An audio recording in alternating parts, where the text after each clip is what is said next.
Olá, muito boa noite para todo mundo. Nas horas de agonia do dia, a comitiva pioneira do Terra Viva DBO na TV chegou numa nascente no pé da morraria e aqui se armou a rancharia porque não seria prudente seguir em frente com a lida machadeira. E estando a pionada reunida na roda da fogueira, a nossa empreitada agora é violeira e novidadeira e para começar a função a gente anuncia a recitação da prosa brindeira do dia.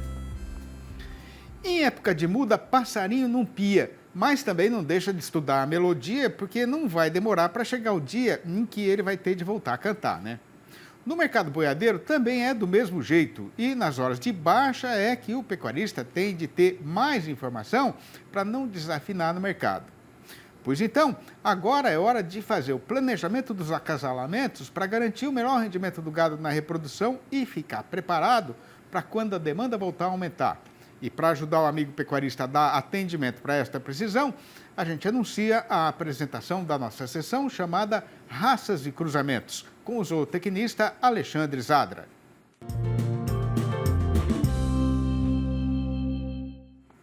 E a pergunta de hoje veio de muito longe, mas de muito longe mesmo, e foi mandada pelo nosso companheiro criador de gado, Oswaldo Mutenha, que mora lá para diante do Mar Oceano, em Angola, na África, onde também se faz pecuária de clima tropical, né? Ele conta que tem uma vacada Brahman e está querendo saber quais raças são recomendadas para emprenhar esta sua boiada, sendo que lá o que está à disposição para escolher é o Senepol, o Nelore e o Indama, que é uma raça taurina de origem africana mesmo. Pois então, a hora agora é de sentar para escutar o que é que o Zadra vai falar. Olá, Oswaldo. Então, vamos iniciar explicando um pouquinho as raças e as complementariedades. Você tem matrizes Brahman, as quais são muito musculosas, muito couro, grande ossatura, de grande porte. E você cogitou outras raças. As raças que você cogitou, iniciamos com o Senepol. Senepol é uma raça de pequeno porte, um taurino que gera heterose com todas as raças zebuínas, por ser de outro grupamento, logicamente, obviamente, e uma raça fértil, como eu falei, biotipo britânico, de menor porte, e de boa habilidade materna, ossatura mais leve, tá? Muito tropical, bem tropical como o Brahma. Você também citou o Nelore, raça também zebuína, logicamente que tropical, como não poderia deixar de ser, todas as zebuínas são tropicais, muito adaptadas e confortáveis, ficam confortáveis no calor para pastar e para ruminar. E por último, o Dama, também tropical, por ser do Senegal, é um taurino de pequeno porte, como se fosse você sabe bem, né? Como se fosse uma raça tipo caracu, um taurino amarelo, mas de pequeno porte, realmente de pequeno porte. Então, quando a gente vai fazer cruzamento, Oswaldo, a gente tem que procurar heterose máxima e complementariedade, além de adaptabilidade, como todos sabem. Nesse caso, como você citou 3 raças tropicais e você tem uma matriz tropical, que é a Brahma, então nós não temos problema nenhum com tropicalização, com adaptabilidade aí para Angola. A gente sabe do calor que é, né? Então a gente não vai ter esse problema. Muito bem. Então a primeira opção para você ter heterose e complementariedade, vamos dizer, cruzando raças de tamanhos diferentes, a primeira opção é Senepol. Senepol é formado com Enidama e Redpol, nas Ilhas Virgens. Ele está lá naquele calor que é realmente muito forte. E então, primeira opção, Senepol, de pequeno porte, sobre a sua Brahma de maior porte. Um taurino, outro zebuíno, com heterose máxima. Você vai fazer animais baios, muito fortes de ossatura, mais precoces sexualmente, com boa habilidade materna, teto corrigido, animais fêmeas precoces sexualmente, muito boas, e machos pesados por conta do Brahma. A segunda opção que eu daria para você é o Nelore, o qual fará um Brahmanel excepcional.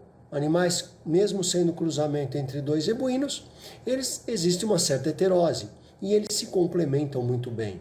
Lembro que o Brahma entra com musculatura, com habilidade materna, ossatura, e o Nelore vai entrar com teto corrigido, com rendimento de carcaça, uma ossatura mais leve. Então, você tem uma complementariedade muito boa. E por fim, eu indico o Dama. É um taurino de muito pequeno porte. Se você quiser fazer um animal bem precoce, você tem heterose e você está cruzando duas raças que se complementam de tamanho também. Mas você vai ter muita precocidade cruzando o Dama. Se é isso que você procura, ótimo. As 3 raças cruzadas com Brahman gerarão matrizes de ótima qualidade para você, ok? Espero ter respondido sua pergunta, Osvaldo. Um abraço a todos e vamos para o campo. Depois de passar aquela capoeira isolada e andar um pouco mais, essa trilha boiadeira vai entrar nos campos gerais e a boiada vai ter de avançar em marcha sofrida no meio de candeias retorcidas e araçás enfesados. E para não entrar nesse trecho com o gado cansado, a gente faz aqui na beira do corguinho uma parada ligeira para retomar a caminhada em instantes. Aguarde.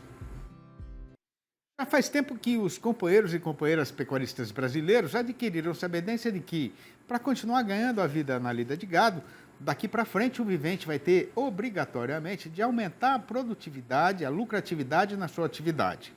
E a receita perfeita para garantir o sucesso nessa empreita é investir em tecnologia e ciência para pôr a propriedade no caminho da modernidade. Mas não adianta fazer as coisas pela metade, porque o bom desenvolvimento da criação depende do atendimento conjunto e combinado de todas as várias necessidades do gado. Pois então, para esticar uma prosa a respeito de como é que isso pode ser feito, a gente convidou para a nossa entrevista do dia o médico veterinário Carlos Eduardo Godoy, gerente de marketing da Biogênesis Bagó, para o Brasil e para a América Latina, que vai participar do programa falando ao vivo por vias internéticas, diretamente de Curitiba, a capital do Paraná. Boa noite, Carlos Eduardo. Muito obrigado pela sua prontidão para atender a gente mais uma vez. Seja muito bem-vindo aqui no nosso arranjamento eletrônico.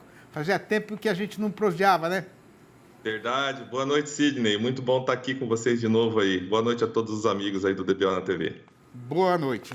Ô, Carlos, quais são os 6 pontos principais que o fazendeiro tem de levar em consideração para garantir as condições ideais de criação para a sua boiada?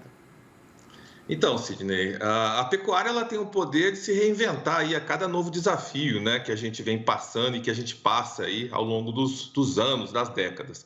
E firmando esses novos pilares aí, esses pontos de sustentação, antigamente se resumia a 3 pilares, né? Sanidade, genética e nutrição. Fazendo o bem feito, esse tripé, a pecuária ia embora, ia para frente. Hoje em dia, por toda necessidade, a gente tem que acrescentar alguns outros pilares muito importantes, né? Então, além de sanidade, nutrição e genética, a pecuária hoje ela precisa tratar muito bem a questão do bem-estar animal, da sustentabilidade e da gestão, que é o que opera todo o complexo aí desses 6 pilares. Muito bom. Agora, Carlos, por que é que não adianta, por exemplo, gastar um caminhão de dinheiro na genética, né, e esquecer de investir em coisas como gestão e bem-estar animal? Exatamente, Sidney. Acho que assim, a gente tem que ter um olhar muito forte para o bem-estar animal, né? É primordial que a gente olhe para essa questão. Sem considerar esse aspecto, é muito difícil obter índices adequados de produção e também de reprodução. Então, o desenvolvimento de um ambiente equilibrado, saudável, para que os animais apresentem os seus melhores índices zootécnicos é um princípio básico. Mesma coisa com relação à gestão, né? O pilar direcionador, como eu falei agora há pouco, de todos os outros pilares, né? Sem dúvida nenhuma, a gestão ela operacionaliza tudo. A tomada de decisão frente às oportunidades, ameaças, fortalezas, fraquezas de um sistema produtivo dentro da fazenda, ela é o fator decisivo para que se defina se a propriedade vai ter, né? Se o pecuarista vai ter sucesso ou fracasso dentro da sua produção. Agora, falando especificamente de sanidade do gado, né? Um dos principais motivos de prejuízos na pecuária brasileira é infestação de parasitas no rebanho. O que é que o pecuarista não pode deixar de fazer para prevenir e evitar essa consumição? Então, Sidney, esse é um ponto muito importante, principalmente agora que nós estamos passando por essa essa mudança cultural na pecuária com a saída da vacina aftosa, né, onde o pecuarista tem que ter a consciência de que todo um controle estratégico tem que ser seguido, independente da não mais obrigatoriedade aí da vacinação. Então, nesse contexto, o pilar da sanidade ele impacta diretamente dentro do resultado da operação. E muitas das vezes o pecuarista ele pode não ver o problema, né, imediato, no curto prazo, mas no longo prazo isso afeta muito a produtividade. Um bom exemplo disso é a taxa de mortalidade dentro das propriedades hoje no Brasil, né? Ela pode variar significativamente. O Schacker fala muito isso ali no benchmark do Integra, né? Uma diferença significativa entre a média de propriedades com investimento forte em sanidade, né, e aquelas que não têm investimento em sanidade considerado, né? Para você ter uma ideia da importância desse pilar da sanidade, assim, o que se causa, por exemplo, de mortalidade em bezerros até o desmame, é uma diferença que pode chegar aí até quase 3%, né, de uma fazenda que aplica sanidade para uma fazenda que não aplica. E vale lembrar ainda que isso aí já é uma média acima do que nós temos de média Brasil, né? Então, outro extremo importante pilar aí nesse quesito da sanidade por exemplo, na terminação, no confinamento, né, onde a gente tem uma média de investimento aí por cabeça que gira aí na faixa de 13,50, né, e esse é um valor muito barato, muito baixo para você não fazê-lo. Né? Então, dentro dessa média aí que eu estou comentando para vocês, por exemplo, num confinamento hoje, que tem um protocolo sanitário padrão, né? Você pode analisar as duas situações, protocolos de alto risco, protocolos de baixo risco. Então, se você você sabe, entende que dentro da propriedade você tem um baixo risco, você faz um protocolo um pouco mais barato e mantém a prevenção. Se você vê que você está numa área do Brasil aí de alto risco de incidência de enfermidades, vale a pena você investir um pouquinho a mais, alguns reais a mais, mas manter a segurança aí de não correr o risco de ter nenhuma enfermidade que possa vir causar prejuízos como mortalidade, diminuição de perdas e assim por diante. Agora, considerando que a qualidade e a quantidade de pasto, né, variam muito de uma estação para outra, a gente está num clima tropical, né? Como é que o pecuarista faz para garantir a nutrição ideal para a sua boiada ao longo do ano inteiro, Carlos? Então, Sidney, esse é outro ponto muito importante, né? Nutrição. Hoje, um pilar estratégico da pecuária, né, dentro desses 6 que nós estamos conversando, aonde, além de pastagem, né, e o correto uso das mineralizações, aí, dos concentrados proteicos aí na época de seca, é preciso ter muita atenção, né, quando você produz o alimento que vai também servir como suporte aí na falta de pasturas. Então, o que você faz? Muitas das vezes as propriedades no Brasil fazem silagem. E a silagem ela tem que ser muito bem cuidada, muito bem trabalhada, porque qualquer perda nisso aí gera prejuízo, né? Então, nesse quesito, é muito importante você fazer uso de inoculantes, fazer uso de tecnologias que podem vir ajudar a preservar cada vez mais esse alimento que vai ser armazenado num determinado período aí da produção para ser colocado à disponibilidade dos animais. Outras tecnologias muito bem também aplicadas para isso dentro da nutrição é a suplementação injetável, hoje que vem sendo amplamente trabalhada aí nas fazendas, nas propriedades já com alto uso de tecnologia. Então, nesse sentido, é muito importante a gente garantir uma dieta equilibrada, mas que seja aplicada a tecnologia nessa dieta para que a gente possa conseguir controlar aí os ganhos aí diários dentro de uma propriedade. Uhum. Agora, você tinha falado de sustentabilidade, né, cara? Sustentabilidade ambiental, especificamente. Isso é só por boniteza ou também é para dar lucro para o fazendeiro? Então, essa questão da sustentabilidade está muito em voga. Está todo mundo falando hoje em sustentabilidade, né? E eu convido todo mundo para pensar, principalmente aqui com os nossos telespectadores. Quem vive do agronegócio tem uma visão, né? E a gente tem uma visão muito forte nesse contexto, porque a gente vive todos os desafios da pecuária, mas também temos que ter a visão enquanto ser humano, né? Que nós vivemos num planeta hoje aí que tem todos os seus desafios. A sustentabilidade, ela sem dúvida é um dos maiores desafios da pecuária. ela reflete um compromisso aí, acho que muito forte com a humanidade, como eu falei. E o Maurício Palma Nogueira também lá no Rally da Pecuária, ele fala muito isso, né? Se a gente aplicar uma média, né, de um pacote tecnológico que é utilizado da mesma forma, por exemplo, na agricultura, a gente daria um salto hoje de 67 quilos de produção de carne para uns 510 quilos por hectare ano. Então, isso é o quê? É você aplicar medidas sustentáveis dentro hoje da cadeia pecuária que vão trazer ganhos para o produtor, vão trazer ganhos em termos de otimizar recursos disponíveis, terra, pastagens, água. Então, você fazendo uma gestão correta de tudo isso aí, você está aplicando sustentabilidade.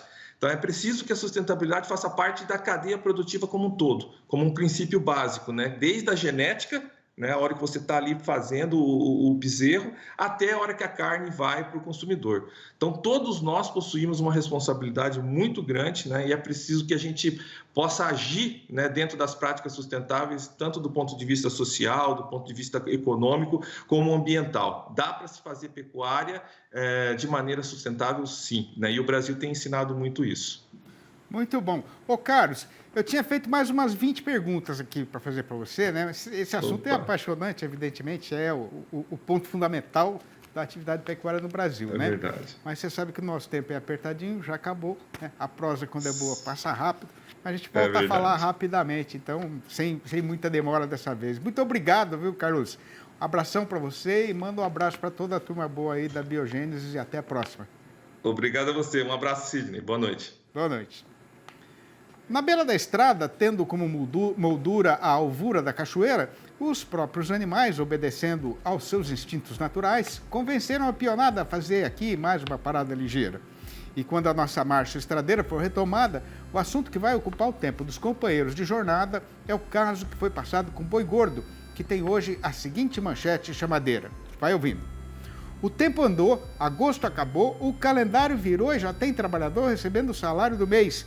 Mas no mercado pecuário nada mudou e a nossa praça boiadeira está cada vez mais despinguelada na descida da ribanceira. É já que a gente vai voltar, aguarde. Fazendo a conta do custo e sabendo qual deve ser o preço justo da nossa mercadoria e tendo ainda a perfeita noção da consumição que tomou conta da praça, a gente passa agora a sondar na freguesia como está andando a negociação do boi gordo e qual foi a variação da sua cotação.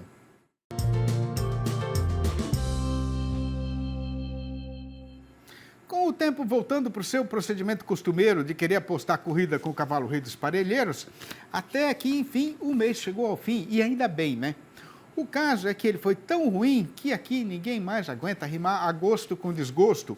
E o povo que tem fé agora está até acendendo vela e fazendo o peditório para que o setembro seja mais satisfatório e o carretão pegue de novo o rumo de subida no estradão.